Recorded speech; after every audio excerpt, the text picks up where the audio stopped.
Wait, oh yes, yes, there's more.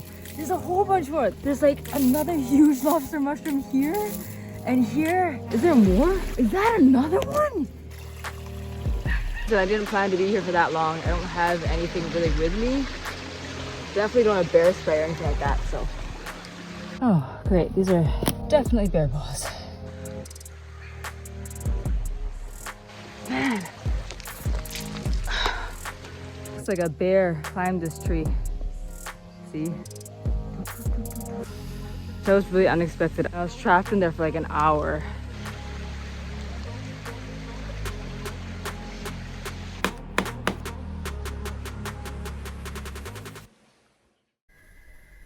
Konnichiwa, Eru desu. Pipin desu. So I'm just in the forest back on the Sunshine Coast. I was here a couple of days ago. I was able to find a bunch of chanterelle.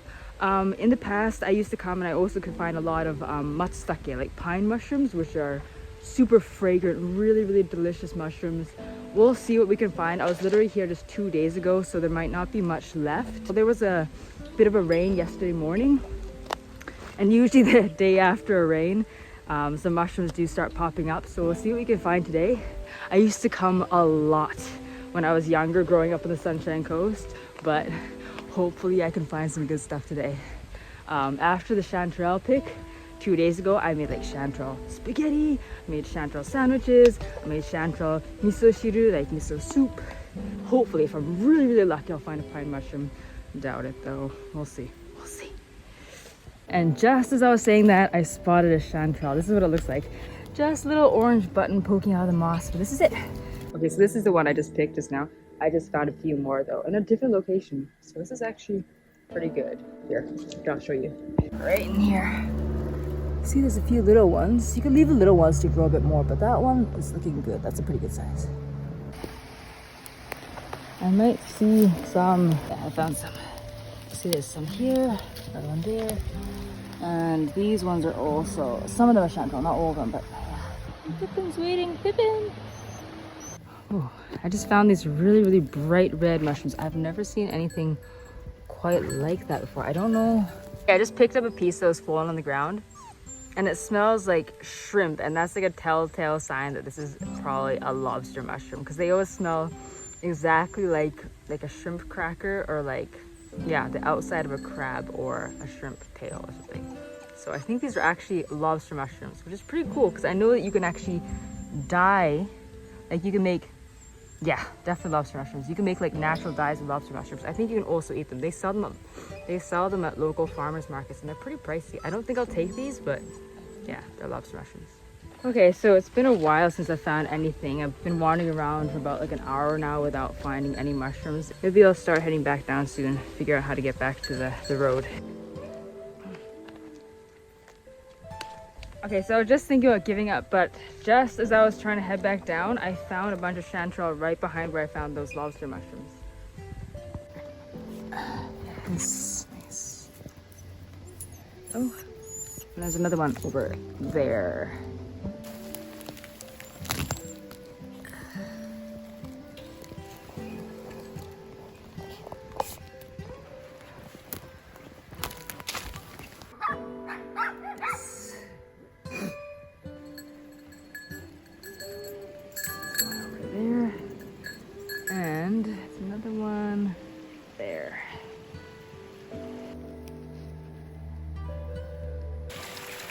So a bit of an explanation here.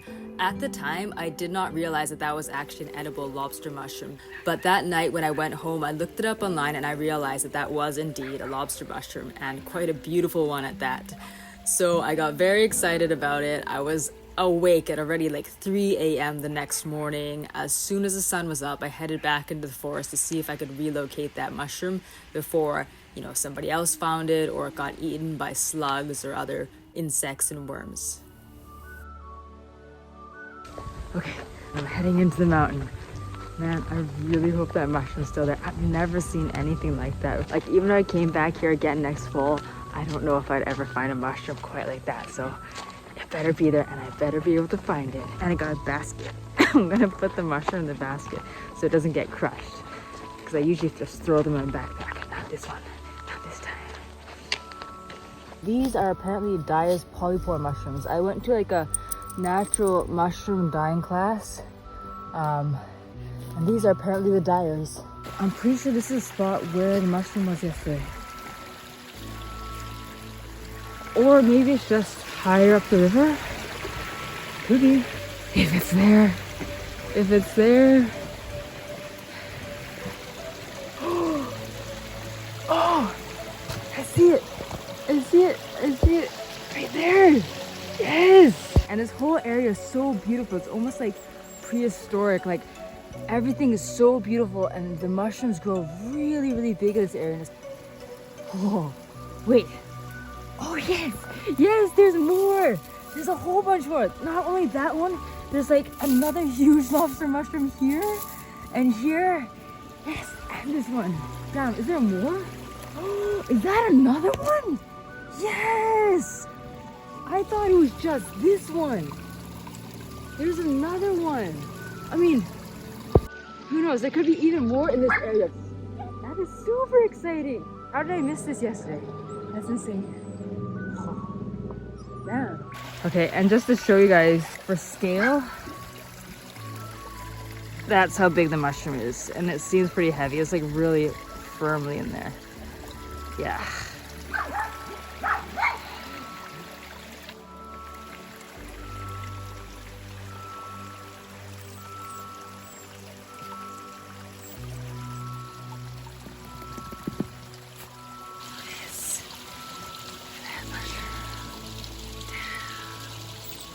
That's incredible. Is that not amazing? Yes. And it's not bug bitten or anything. It's not. And like some of the other ones, they have like worm bites in them. This one is like clean. Oh, that might be even bigger. I mean, it's not as beautiful as the other one, but I think originally it's bigger. Okay, that's actually better than I thought. I thought it was like eaten or something, but look at the base. Like there's no wormholes or anything. It's really, really clean here. This is good. This is good. Yeah. So yeah. Got 1, 2, 3. Put some moss padding in there so they don't break. And I got 4, my last giant one.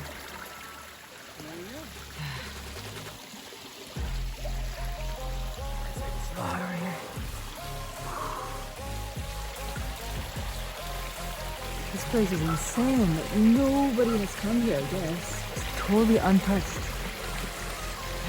And I don't make a habit out of coming into the middle of the mountain this early in the day, but it seems a bit dangerous. So I'm just gonna shut off the camera while I climb over this. I guess it's a bit dangerous. There's literally like nobody around and nothing, but just check this out and then I'm leaving.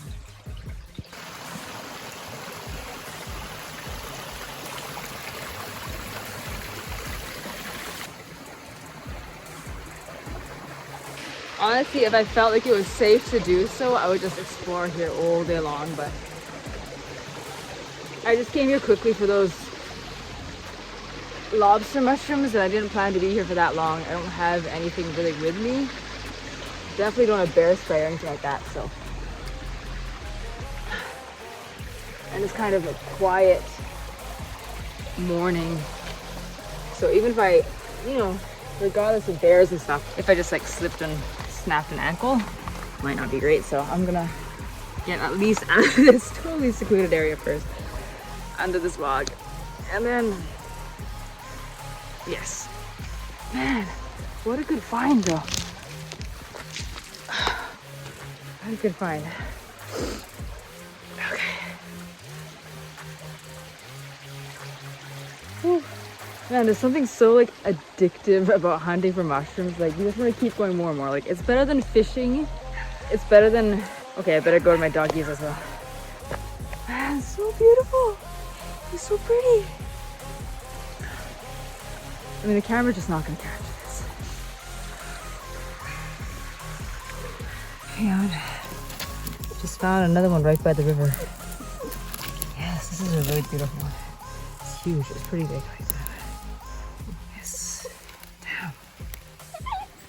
Like a bear climb this tree. See? All the way up.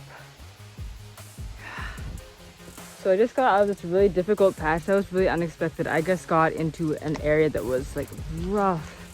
I was trapped in there for like an hour, just climbing over logs and trees, and it was just impossible to walk. It took forever to get out of there. And I think I'm slowly getting into a more reasonable area. I really got far off the trail. Not that there was a trail, but I got far out of the easy area. Oh, great. These are definitely bear balls.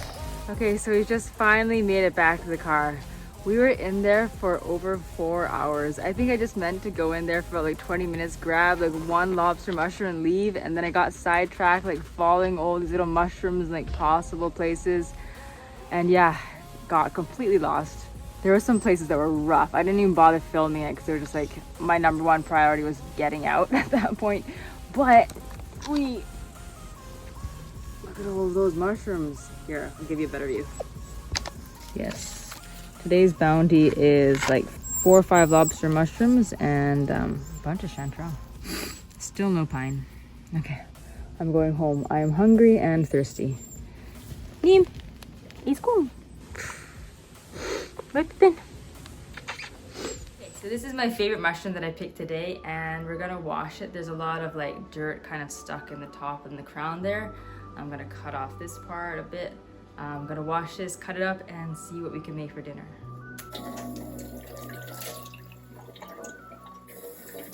So far, so good. I feel like if it had worms in it, by this point, we'd be able to see. Not only is this the prettiest mushroom, it's also the most solid. It's also like the most worm-free. Apparently there's lots of different ways that you can use these. You can dehydrate them, you can just put them in the fridge, you can put them in the freezer. Some people like dehydrate them and then blend them into a powder with other seasonings and use them as like an umami topping. Some people make like risotto, pasta. I think tonight we're just gonna have it with rice. Cut it into cubes, saute it with some soy sauce. After going mushroom picking, just cleaning the mushrooms alone, that alone can take a few hours. And then there's like the processing, the cooking. Okay, so the moment of truth. I'm gonna cut it open and see if it's wormy inside. It's really fun. Really open. Oh. Okay. That's really, really good. Whoa. That's actually quite firm. It's almost like cutting into potato. Doesn't that just look like an apple slice? That just looks like an apple slice now. Okay, so if this does indeed taste anything like lobster, which it kind of smells fishy, then it should technically go well with soy sauce and wasabi, right? Like sashimi? Okay, so I'm gonna try this. I've got wasabi and some soy sauce. Wasabi on it. Let's put it in here.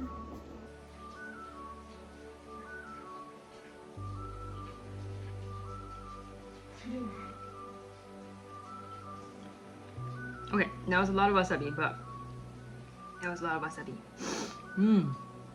That's really interesting. It's like, what is that texture? The texture isn't anything like a mushroom. It's not at all like an oyster mushroom or like a shiitake or a matsutage, nothing like that. It's not mushroom at all. It's very new texture. It's almost like a really foamy, overripe apple without the juice. It's almost like if you took a ripe apple and like sucked all the juice out of it.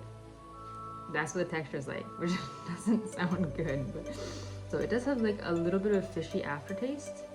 Not nearly as strong as like an actual shrimp or like an actual like crustacean at all, but it does have like a slight oceany aftertaste. Yeah, I think wasabi and soy sauce is a pretty brilliant combination, but again, I can see this going well with a lot of things. But the texture is what's really unique about it. I feel like you could love it or you could be like on the fence about it. I've heard some people say that it's like, it's basically a delicacy, but I've also heard some people say that like, it's not their favorite mushroom. The texture is really, really different. Yeah, It's almost shrimpy. Okay, this is idea number 2. Okay, sorry, it's not very aesthetically pleasing, but this is idea number 2. I put a bit of Japanese like Kewpie mayonnaise right here. You know how like California rolls are like crab or imitation crab and mayonnaise, right? And that's like the overwhelming flavor of a California roll. And then you dip it in soy sauce and wasabi. It's like if I dip the crab and a bit of the Kewpie mayonnaise, and then a bit of the wasabi, a bit of the soy sauce, a mushroom California roll sashimi.